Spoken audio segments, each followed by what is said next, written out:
তো কাজ কাম করতে যেয়ে ছোটো বাচ্চারা মাঝে মাঝে দুধ খাওয়ার জন্য কাঁদে না, তো দুধ খাওয়ার জন্য কাঁদতেন, মা তো কাজে ব্যস্ত।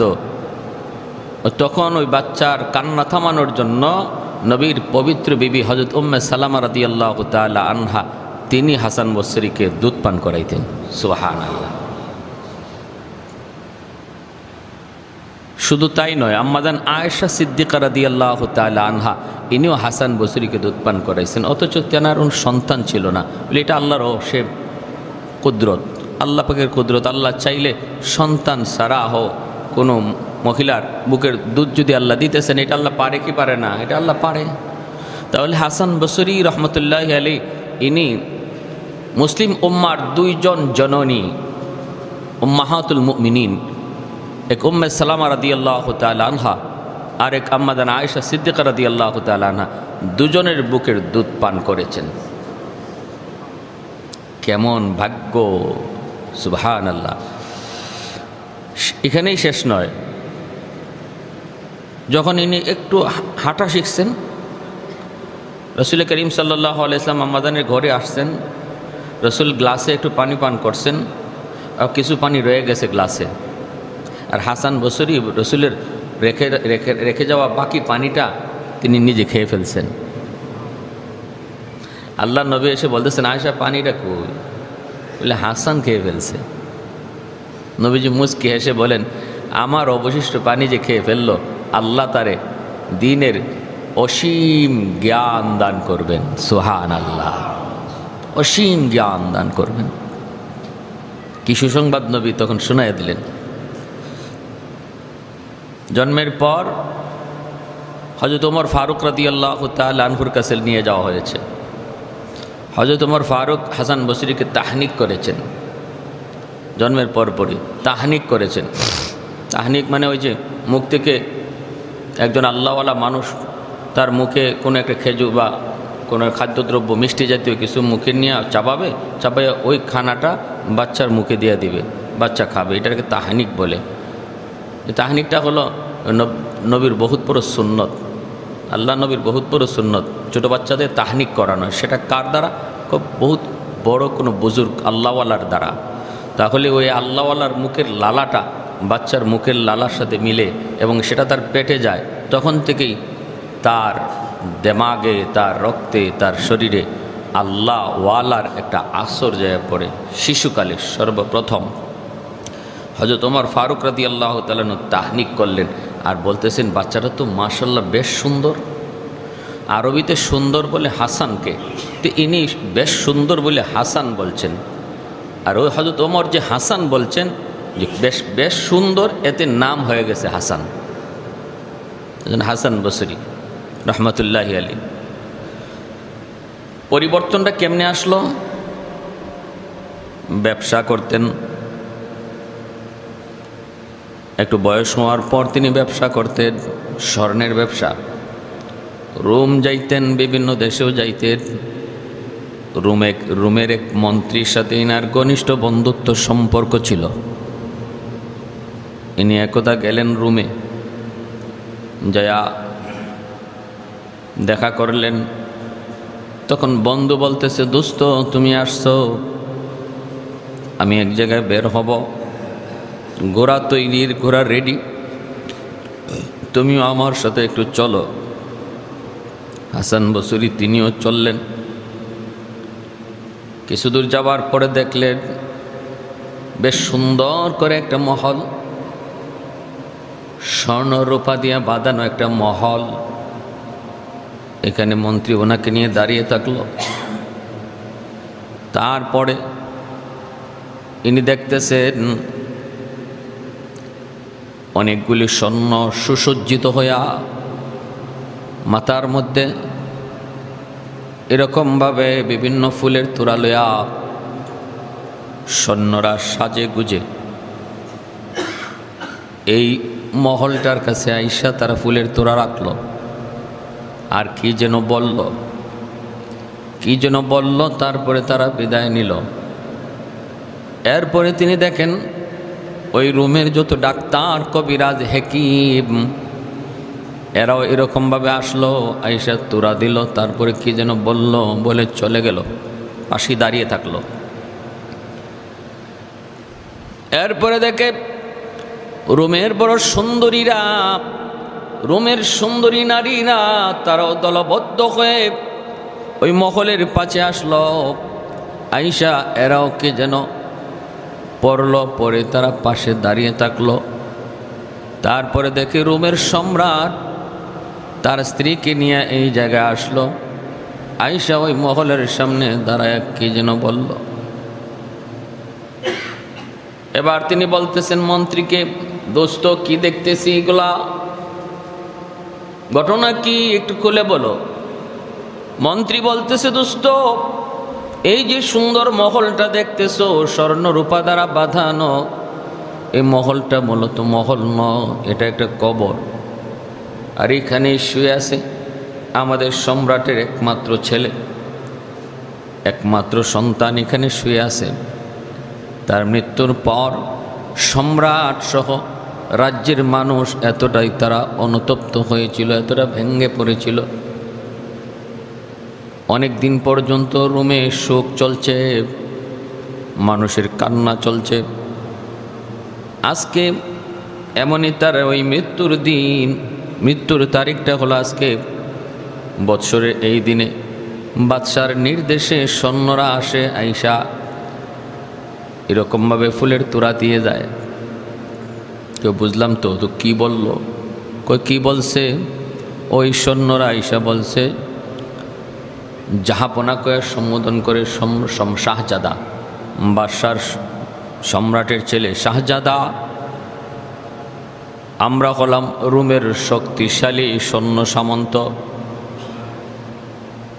আমরা আমাদের শক্তি দিয়ে যদি তোমার সাথে যা ঘটে গেল, আমরা আমাদের শক্তি দিয়ে যদি তা ফিরাইতে পারতাম, তাহলে আমরা এমন শক্তিধর সেনাবাহিনী ছিলাম, তা ফিরাইয়া দিতাম। কিন্তু তোমার সাথে যা ঘটল, এই ঘটনা ঘটাইছেন যিনি, তার সামনে দুনিয়ার কোনো শক্তি টিকতে পারে না। তোমার সাথে এই মৃত্যু নামক ঘটনা যিনি ঘটাইলেন, এই মৃত্যুর মালিক যিনি, তার সামনে আমাদের সৈন্য সামন্তের শক্তি এগুলো কোনো কাজেই আসে না। এজন্য আমরা নিরাশ হয়ে গেলাম। আমরা তোমার জন্য সমবেদনা জানায় চলে গেল।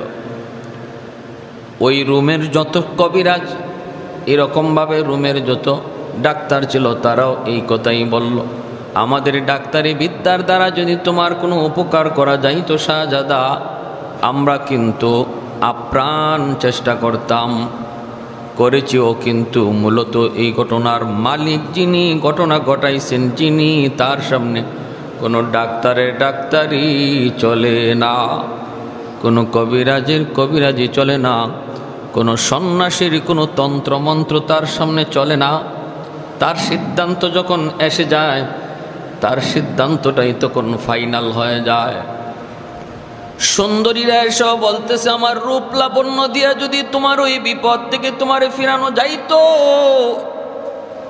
আমরা তা করতাম, কিন্তু হয় নাই। আমাদের রূপ লাবণ্যতা এগুলাও তার শক্তির সামনে সম্পূর্ণ নিষ্ক্রিয়। এরপরে বাদশাহ সম্রাট তার বউকে নিয়ে সন্তানের কবরের পাশে দাঁড়াইছে। দাঁড়ায় বলতেছে, বাবা বাবা, আজ তুমি দুনিয়ায় নাই, কিন্তু তুমি একটু যদি দেখতা, তাহলে তুমি নিজেই দেখতা এই রোম সাম্রাজ্যে আমার শক্তির কোনো অভাব নাই। এমন কোনো দিক নাই যেই দিকটাতে তোমার বাবা দুর্বল। গোটা রোম সাম্রাজ্য বিক্রি করে হলেও যদি তোমাকে বাঁচানো যাইতো, পুরা সাম্রাজ্য কাউকে দিয়া দিলেও যদি তোমাকে বাঁচানো যাইতো, আমি বাবা বলতেছি বিন্দু পরিমাণ সময় আমি ব্যয় করতাম না, আমি দিয়া দিতাম তোমাকে বাঁচানোর জন্য। কিন্তু এই ঘটনায় ঘটাইছেন যে মালিক, তার সিদ্ধান্তের বাহিরে যাওয়ার ক্ষমতা কারো ছিল না। এই ঘটনাটা হাসান বসরি তিনি নিজে দেখলেন। দেখার পরই ওই জায়গায় তার কলিজার মধ্যে হিট করল। তাহলে আমি আল্লাহর হুকুম মানতেছি, এতটুকুই তো যথেষ্ট নয়। আমি তো মালিকের পাগল হতে পারলাম না, আমি তো এখনো দুনিয়াদারি নিয়ে পাগল। এরপরে হাসান বসরির জীবনের আল্লাহওয়ালা হওয়ার জন্য যেই রূপটা ছিল, যেই পথটা ছিল, সেই পথটা উনি পেয়ে গেলেন। আল্লাহ পাক রব্বুল আলামিন প্রতিটা মানুষের জীবনে, আমরাও যারা, প্রত্যেকটা মানুষের জীবনে এমন কিছু ঘটনা ঘটবে, এমন কিছু বিষয় আসবে, যে বিষয়টা আপনি যদি ওই সময়টাতে গ্রহণ করতে পারেন, বুঝতে পারেন, জীবনের মোড় আল্লাহ ঘুরায় দিবে। কিন্তু কিছু মানুষ আছে তারা এর থেকে সবক নেয়, আর কিছু মানুষ আছে সবক নেয় না, যেভাবে চলতেছে এভাবেই চলে যায়, যেভাবে চলতেছে এভাবেই চলে যায়। হাসান বসরি সুন্দরী একটা মহিলা সামন দিয়া দৌড় দেয়, মাথার চুলগুলা এলোমেলো বেপরদা। ইনি বলতেছেন, ও আল্লাহর বান্দি, তুমি বেপরদায় এভাবে ঘুরতেছ, মাথার চুল এলোমেলো, আউলা কিসি? মহিলা বলতেছে, আমি আমার স্বামীর বিচ্ছেদে এতটাই গাফেল হয়ে গেছি, স্বামীর বিচ্ছেদে আমি এতটাই জ্ঞান শূন্য হয়ে গেছি যে আমি বোরকা বইরা বের হয়েছি না বোরকা ছাড়া বের হয়েছি, আমার হুঁশ নাই। আমি আমার স্বামীর পাগল, আর আপনি তো আল্লাহর পাগল। স্বামীর পাগল হইয়া যদি আমি সব জ্ঞান শূন্য হতে পারলাম, কে সামন দিয়া যায়, কে বসা, কে দাঁড়ানো খবর না থাকে, আপনি আল্লাহর পাগল হইয়া কেমনে দেখলেন যে আমি আপনার পাশ দিয়ে চলে গেলাম? এতটুকু হুঁশ আপনার কেমন করে আসলো? এইভাবে হাসান বসরি দ্বিতীয় হিট খাইলেন। আল্লাহওয়ালাদের না, শুধু সাধারণ মানুষদের জীবনেও, সাধারণ মানুষদের জীবনেও দেখবেন মাঝে মাঝে আপনাকে সতর্ক করার জন্য আল্লাহ পাক ছোট হোক বড় হোক কোনো ঘটনা ঘটাবে চোখের সামনে। কিছু মানুষ ওই ঘটনা থেকে সবক হাসিল করে নিজের জীবন রূপ পরিবর্তন করে ফেলবে, আর কিছু মানুষ আগের মতোই চলবে, তাদের ভাগ্যের পরিবর্তন ঘটবে না। ওই হাসান বসরি শেষ পর্যন্ত বসরায় গেলেন, যে আল্লাহর এত বড় ওলি হলেন, এত বড় সাধক হলেন, এত বড় বুজুর্গ হয়ে গেলেন, যে ইনি যখন ওই যুগের সবচেয়ে বড় নসিহতকারী, সবচেয়ে বড় বক্তা হয়ে গেলেন হাসান বসরি। কথা যখন বলতেন, কথা বলার সময় যতক্ষণ বলতেন ততক্ষণ চোখ দিয়ে দর দর করে শুধু পানি পড়তো। আর এরপর থেকে হাসান বসরি মৌত পর্যন্ত কিতাবে লিখেন, চেহারার মধ্যে কোনো দিন হাসি আসে নাই। হাসান বসরির চেহারার দিকে তাকাইলে মনে হতো ওয়ারেন্টের আসামি, মনে হতো যেন ওয়ারেন্টের আসামি, কে যেন তার পিছনে তালাশ করতেছে, পুলিশে ধরবে, এমন ভাব, এমন নিয়ে তিনি চলতেন। ভাইয়েরা, বন্ধুরা, প্রতিবেশী একজন শামাউন নামে এক ব্যক্তি, তার প্রতিবেশী কেমন বুজুর্গ হয়েছিলেন, কেমন মাকবুলিয়ত অর্জন করেছেন আল্লাহর কাছে হাসান বসরি। এই প্রতিবেশীর ঘটনা বলার আগে আর একটা ঘটনা বলি। হজে যাইতেছেন, সঙ্গে কিছু সঙ্গী আছে, সাথী আছে।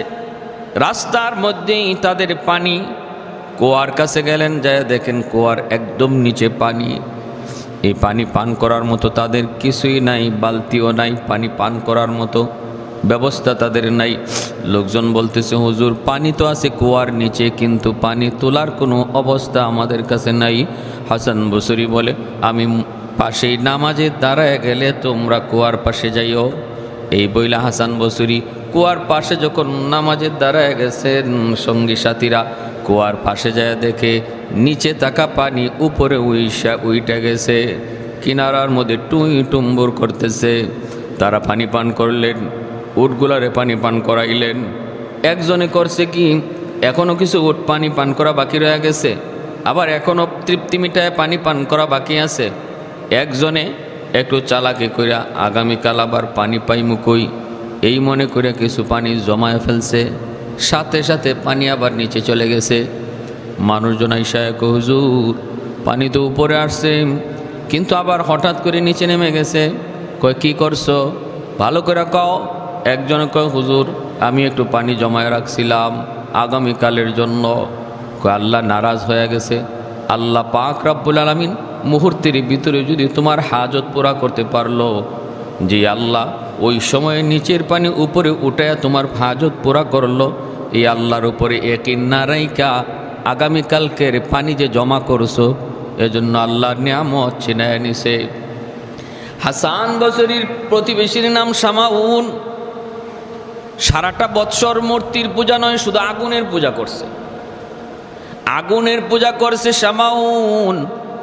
মৃত্যুর সময় অসুস্থ, প্রচণ্ড অসুস্থ, শরীরে ফুসকা পড়ে গেছে, এলাকার মধ্যে রটায় গেল সে মারা যাবে। হাসান বসরি তার দেখতে গেলেন। প্রতিবেশী যদি সে হিন্দু হয়, প্রতিবেশী সে যদি তোমার অমুসলিমও হয়, তবুও সে প্রতিবেশী হিসাবে তোমার আমার কাছে একটা পাওনা আছে, তার একটা পাওনা রয়ে গেছে, সে প্রতিবেশী। আর যদি প্রতিবেশী অমুসলিম না মুসলমান হয়, তাহলে তার পাওনা দুইটা, এক হলো প্রতিবেশী হিসাবে এক পাওনা, আরেক হলো মুসলমান ভাই হিসাবে আরেক পাওনা। প্রতিবেশী যদি তোমার মুসলমান শুধু না তোমার আত্মীয় হয়, তাহলে তার পাওনা তিনটা, এক হলো প্রতিবেশী হিসাবে পাওনা, আরেক হলো মুসলমান ভাই হিসাবে পাওনা, আরেক হলো আত্মীয় হিসাবে আরেকটা পাওনা। অতএব হাসান বসরি তিনি প্রতিবেশীরে দেখতে গেলেন, যায় মাথার পাশে বৈশা বলতেছেন, দোস্ত ছোট্টবেলায় একসাথে চলছি, বুড়া হয়ে গেছ, মৃত্যুপথের যাত্রী, জীবন কাটায় দেশ আগুনের পূজা কইরা, এখনো বুঝির সময় হয় নাই, অন্তত এই মুহূর্তটাতে তুমি কালেমা পড়ো, আমি আল্লাহর দরবারে তোমার জন্য সুপারিশ করব। শামাউন তখন বলতেছে, মুসলমান হতে চাই, কিন্তু মুসলমানের ব্যবহার আর আখলাক দেখে মুসলমান হতে মন চায় না। বলে কি কয়, মুসলমানের কথা কাজে মিল নাই। মুসলমান কয় আখেরাত উত্তম, মুসলমান কয় আখেরাতের জীবন আসল জীবন, কিন্তু দুনিয়ার কাজ দেখলে পরে মনে হয় দুনিয়ার জীবনটাই তার কাছে আসল জীবন। হাসান বসরি বলতেছে, ঠিক আছে ভালো কথা, এটা মুসলমানের দোষ, কিন্তু তুমি কি করছো?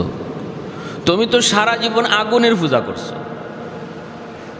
আর আমি তো আগুনের পূজা করি নাই, আমি তো আগুনের মালিকের পূজা করেছি।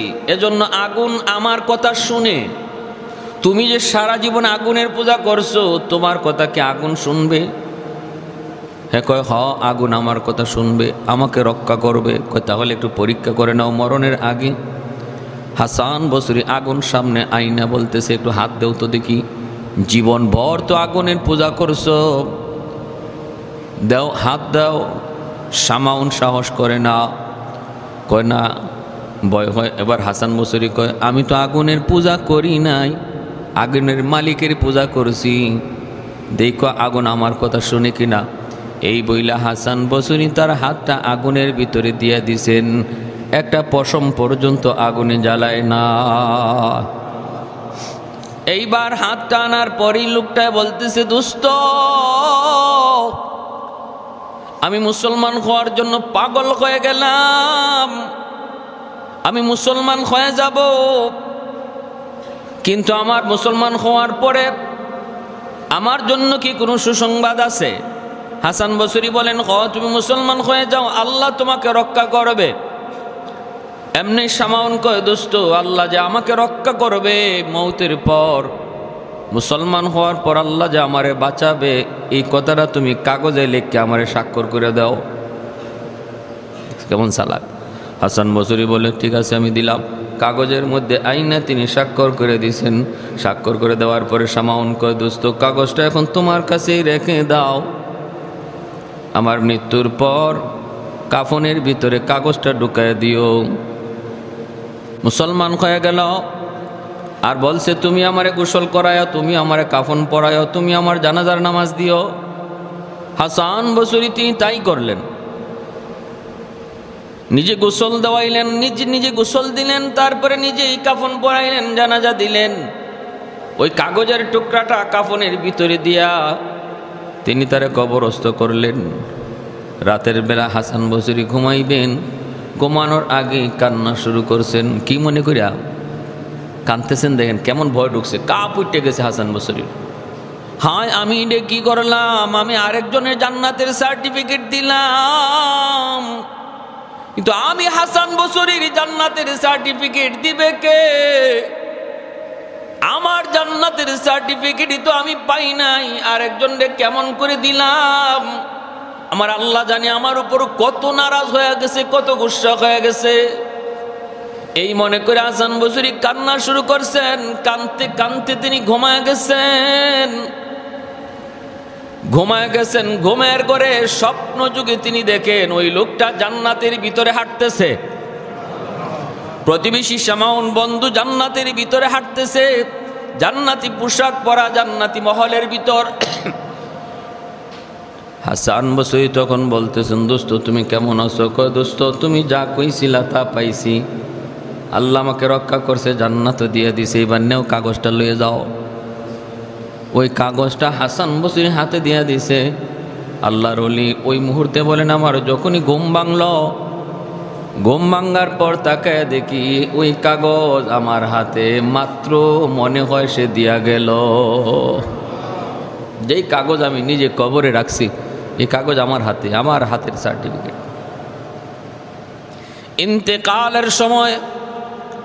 ইন্তেকালের সময় মানুষজন বসা, আল্লাহর ওলিরা সব বসা। একবার মুস্কি হাসতেছেন, জান যাবে, সাকরাত চলতেছে, মুস্কি হাসতেছেন আর ডাক দেয়া বলতেছেন, কোন গুনাহ, কোন গুনাহ, কোন গুনাহ? মৃত্যুর আগে হাসান বসরির চেহারায় ছিল মুস্কি হাসি, আর মুখে ছিল কোন গুনাহ, কোন গুনাহ, কোন গুনাহ। তিনবার বইলেই বিদায়। অবাক ছিলেন সবাই, ঘটনা কি? কি এমন মুস্কি হাসির কারণটা কি? আর কোন গুনাহ বলার কারণটা কি? এই রাতেই উনার একজন মুরিদ, ইনিও বহুত বড় বুজুর্গ, পবিত্রতার হালতে আল্লাহর কাছে চাইয়া তিনি ঘুমাইছেন। স্বপ্ন যুগে তিনি তিনার পীরকে, মুর্শিদকে দেখেছেন, আর জিজ্ঞেস করতেছেন, ওগো আল্লাহর ওয়ালি কেমন আচরণ হয়েছে? আলহামদুলিল্লাহ। কিন্তু মৃত্যুর সময় আপনি মুস্কি হাসলেন, কোন গুনাহ কয়া চিৎকার দিলেন, ঘটনা কি? আমরা তো কিছুই বুঝি নাই, আমরা তো কিছুই বুঝি না, একটু আপনি বুঝাইয়া বলুন, মুস্কি হাসলেন কেন? আবার কোন গুনাহ কয়া কেন ডাক দিলেন? হাসান বসরি বলতেছেন, আমি যখন মৃত্যুপথের যাত্রী, তখন দেখি একজন ফেরেশতা আমার মাথার পাশ থেকে ডাক দিয়া বলতেছে, ওরে একটু কষ্ট দেও, কষ্ট দেও, ওরে একটু মরণের কষ্ট দেও, কারণ ওর একটা গুনাহ এখনো রয়ে গেছে, ওর একটা গুনাহ এখনো রয়ে গেছে, ওরে কষ্ট দেও, মৃত্যু যন্ত্রণা দেও। এই কষ্টটার কারণে এই একটা গুনাহ মাফ হয়ে যাবে। সুবহানাল্লাহ, জোরে করো। ওরে কষ্ট দেও, একটু কষ্ট দেও, কারণ একটা গুনাহ এখনো রয়ে গেছে। হাসান বসরি বলেন, আমি এই কথাটা শোনার পর মুস্কি হাসলাম, এই ভেবে আল্লাহ আমার সব গুনাহ মাফ করে দিছে, মাত্র একটা গুনাহ এখনো আছে। এই গুনাহটাও আমার মৃত্যু যন্ত্রণার মাধ্যমে আল্লাহ এই গুনাহটাও মাফ করে দিবে।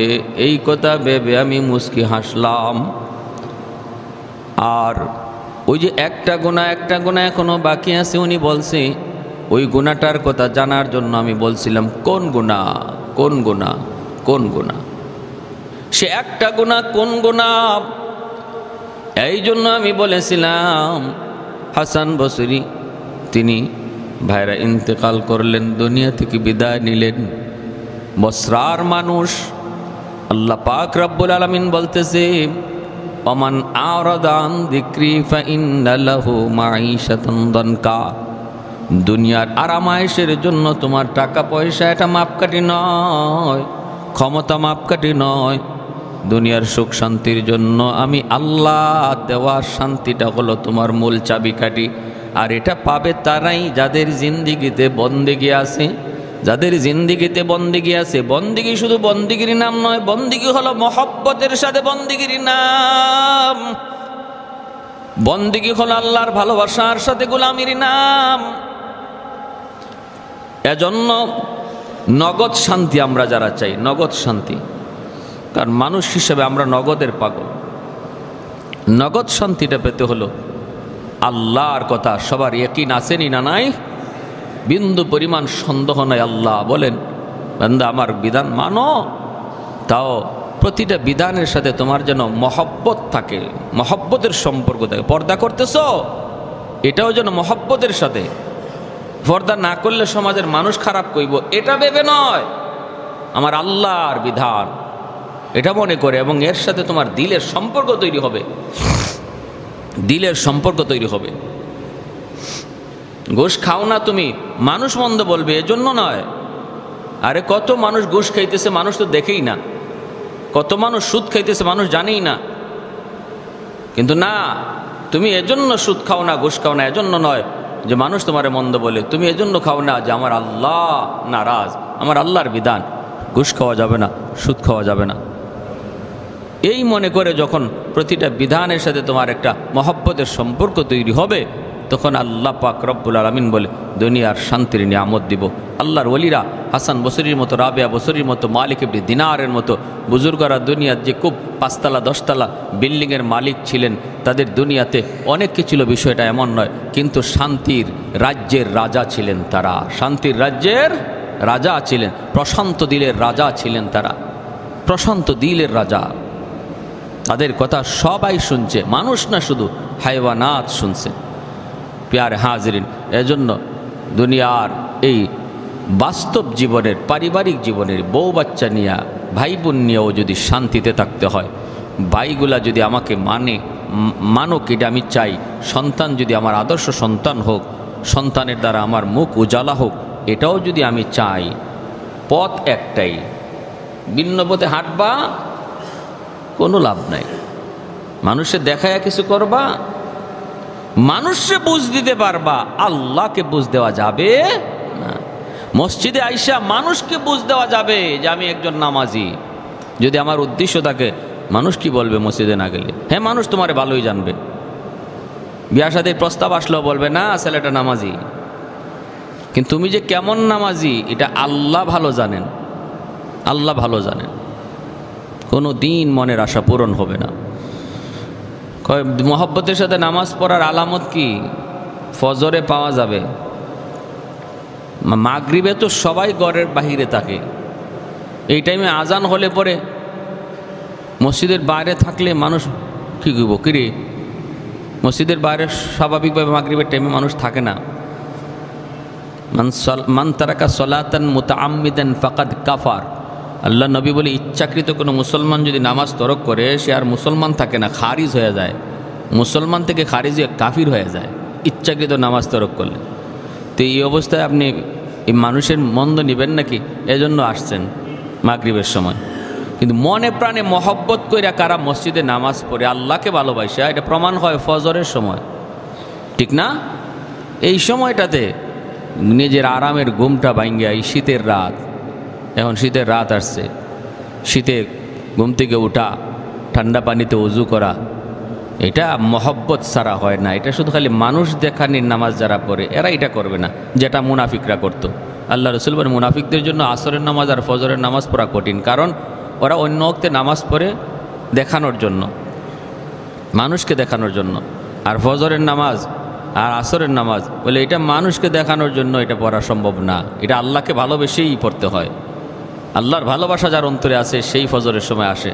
আসরের সময় যে ঘুমায়, দুপুরে খানা দানা খাইয়া একটু পরে আসরের টাইম হয়ে যায়, শীতের রাত তো কম টাইম, তখন ঘুমটা থেকে উঠা, ওইটা আসরে আসা, এটাও আল্লাহর ভালোবাসা যার অন্তরে আছে তার দ্বারাই সম্ভব হয়।